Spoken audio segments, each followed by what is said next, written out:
I think my greatest hope is that women realize they can perform almost any task that a man can, other than where physical requirements eliminate them. And I think important is women have to learn to think outside of the box of just raising kids and grandkids. You have to recognize opportunity. I've had a very exciting life. I came to the US when I was 9. For me, learning a language was very easy because my parents each spoke 5 languages. And we lived in New York City and had a very international house. Never knew what language would be the language of the day. And my parents felt that we as children had to be able to communicate with these people. So they made a point of speaking all these languages to us at home. So I have learned French and German and knew Spanish just from home. I entered Hunter College High School at age 13. That was such a strong influence in my life. It was an all-girls school that had students from all over New York City, every color, race. And when I graduated in 1949, I then went to Cornell University, majored in chemistry with a minor in physics. Again, was usually in the advanced courses the only girl or one of 2. So I learned that my future life, I better learn how to get along with men. The number one challenge I faced initially was being accepted by the men, which was even a problem in college when I needed a lab partner.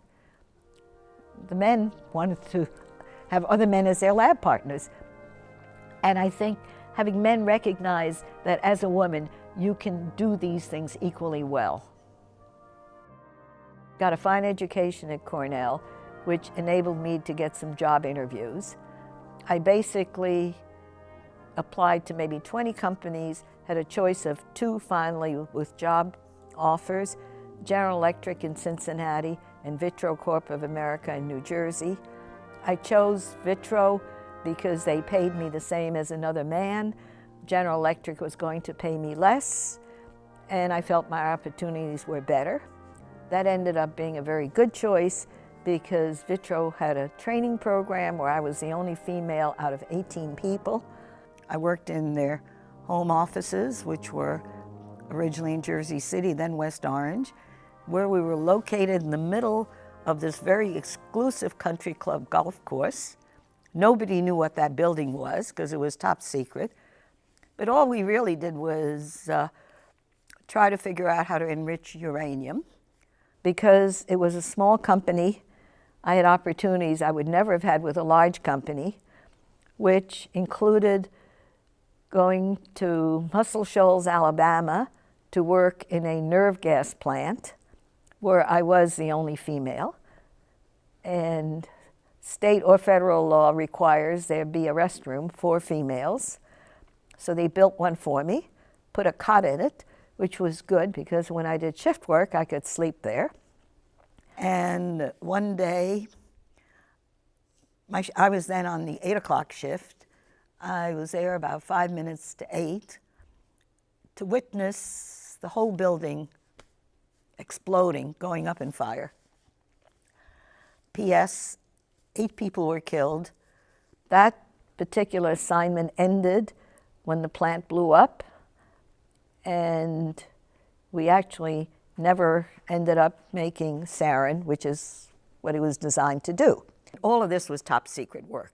I went back to the home office, then they sent me out to Salt Lake City to their uranium laboratory where we received all the ores from the major US area, which is Moab, Utah.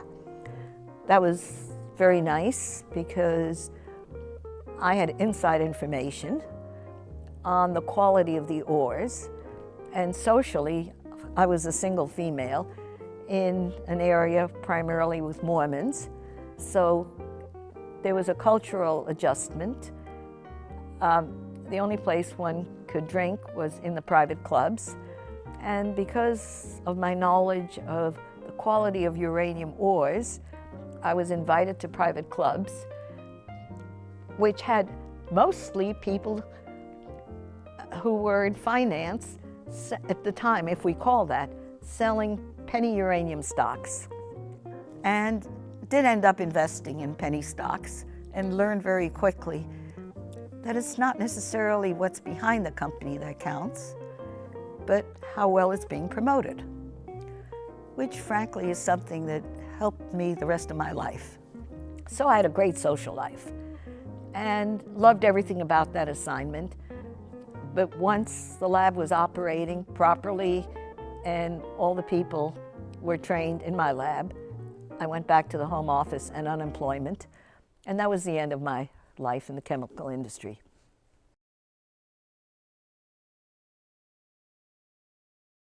My chemical background was instrumental in getting the first position, but now I was in the electronics industry at the very beginning. We were making components for temperature probes, and that required testing at very low temperatures. Also very fine handwork, because these were tiny beads. And thermistors are still used today. They're very important, more so in life today. And anyway, Victory Engineering was a small company, but there were only 4 companies in the whole US at the time who were involved with this component. I worked there for about a year, came down with infectious mononucleosis while I was out sick. They terminated my employment. I was then unemployed for about 3 months. Fortunately, met somebody who worked for Galton Industries, which had started a division for thermistors by one of the leading people in the field research-wise, a Dr. Bennett, and he had just left. So here was Galton Industries with a division with nobody who had a title of experience in thermistors. And I applied, and even as a woman, they hired me. This was the big break, because I had the opportunity to do sales, research, and even get into production of certain of their tiniest components. The fantastic thing was also that Dr. Galton's wife had a doctorate in chemistry, and because of that, he was totally open-minded about what a woman could do. After 6 months of Thermistor Corp of America, he moved me into the main company in marketing their ceramic capacitors primarily and thermistors, which was such a full-time job. I had 2 secretaries. I traveled all over the country and did quite well. Dr. Galton was very smart, and he thought they would feature me at trade shows because every company had a booth, but not every company could have somebody standing at the booth who was somewhat technically competent. Galton Industries became visible, and I was taking advantage of being a female in a man's world.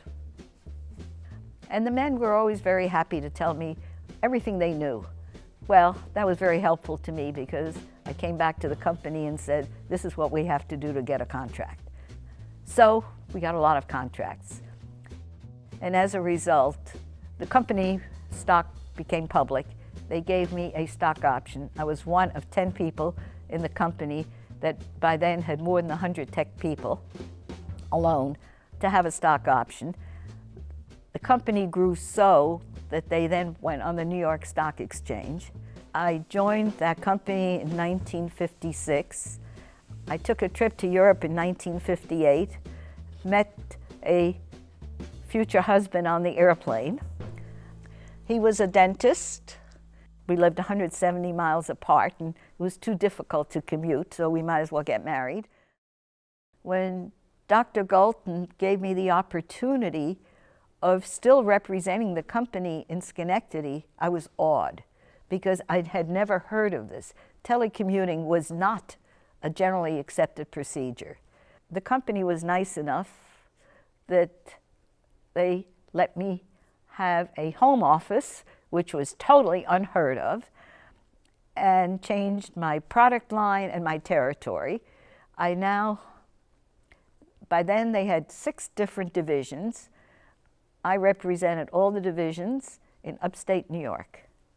My biggest success there was I brought in a contract from General Electric Knowles Atomic Power Laboratory for ultrasonic flow meters, and that was the biggest single ultrasonic contract they had gotten. And by then I was at least 4 months pregnant, so that was the last big accomplishment, because once I became a mother, my employment was terminated in a very nice way. And it was terminated because one of the directors questioned, who is this person with a stock option that we have never seen? And I understood the difficulty. They created this position for me. I had an opportunity that very few women ever had.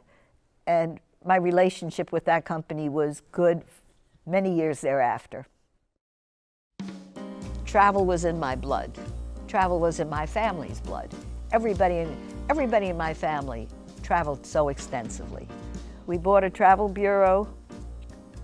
We were the largest one in the area. Within a couple of years after we bought it, American Express came and asked if we would represent them because they needed somebody to service their credit cards and their traveler checks. Because we were located near a resort area, Saratoga Springs, with the racetrack and Lake George. This was a very important feature of American Express, that they could offer service there. This was wonderful for me because my affiliation with American Express, I was invited to do exciting things all over the world. In that time, probably had over 1,000 what I would call really memorable experiences. And I'm just delighted that I can talk to you about only a few of the really most important ones. I decided to fly the Concorde because at the time I thought this would be a great opportunity to get some publicity. I decided to go to Washington, buy a ticket on the Concorde to London. I was on my way to Egypt. I took a lot of photos, and I thought on my return I would get an interview and then have my photo on television, which was a very effective way to advertise the agency. I was interviewed by the television station. The last question asked was, should the Concorde be allowed to land at Kennedy Airport? And when I said absolutely, it was comfortable, do not know what all the noise is about, that was the end of it. My interview was never broadcast. Being on the QE2, it was an experience. What made the QE2 and the Queen Elizabeth before it and the Queen Mary before it is that they were transatlantic liners. There was an elegance to them.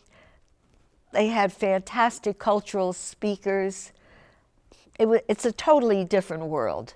I was invited to take a sector of the Around the World trip by Cunard Line because I had been one of their largest sales agents in the US. And I chose the section that would have 2 stops in China. The first of which was Canton or Guangzhou. And of course, that was an entirely different China. There were so few Westerners there at the time. One hotel in Guangzhou, and I still remember it was advertised as air-conditioned. Well, the air conditioning consisted of the conditioners sitting, waiting to be inserted in the windows. And you couldn't do anything on your own. Everything was the group that you were in from the first moment till you left. You had to stay with them, including watching Chinese opera. And the hotel was right across the street, but you had to all leave together. But more exciting was when we went to the next port, which is now a very important seaport for China, and there had never been a turnout of a Western ship.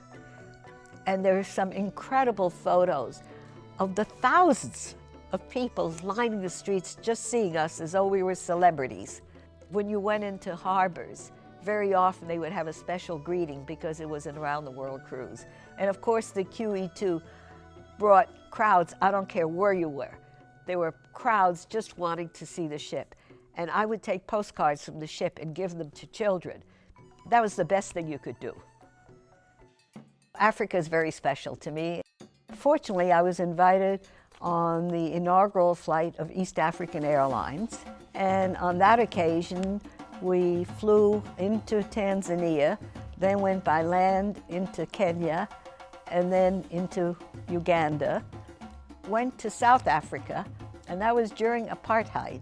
My next trip was to West Africa, where I was basically in the Ivory Coast, but they're all the little kingdoms, and that was the only time I was ever had my photo taken with a king. And thereafter had my first real experience of painting in nature. And I was at a Club Med, and everybody was French, and one of the important activities was body painting. And being really appreciating the arts and all forms of painting, I am happy to share some paintings that were done on that occasion. One of the other very exciting trips, I think it was 1974, my husband and I had an opportunity to visit Iran. Iran was such a Western country at the time, so international, so cosmopolitan. The Shah was doing so much to try and advance education for women in general, hospitals. Unfortunately, I think he moved too rapidly for the culture because there was the large Muslim religion group. But basically, people wore regular clothes, and that was, I think, one of the best trips. And I do have a beautiful photo of myself and my husband in the gardens in front of a mosque with these gorgeous roses, and my husband is wearing a deep pink jacket and red slacks in Iran. Picture that versus Iran today. I've traveled extensively in Australia, New Zealand, Africa, Europe, all over, Asia, including Burma, Cambodia, Indonesia, Caribbean islands, United States. I've done very unusual things in the US. I've done the important things in South America, which includes camping on the Amazon, which was the worst trip I ever took. Machu Picchu. It's easier for me to say what I haven't done, which is Antarctica. We were very, very lucky because we experienced so many of the changes in the world that will not be reversed. Interestingly enough, with all these exotic, unique travel experiences, and they were experiences, they weren't tours or little journeys, they were real experiences. I have to say, I think my very favorite days were my days at Galton Industries in marketing. I don't think I always revert back to that. So that's probably what was of the greatest significance to me. And I suspect it was being a pioneer woman in a man's world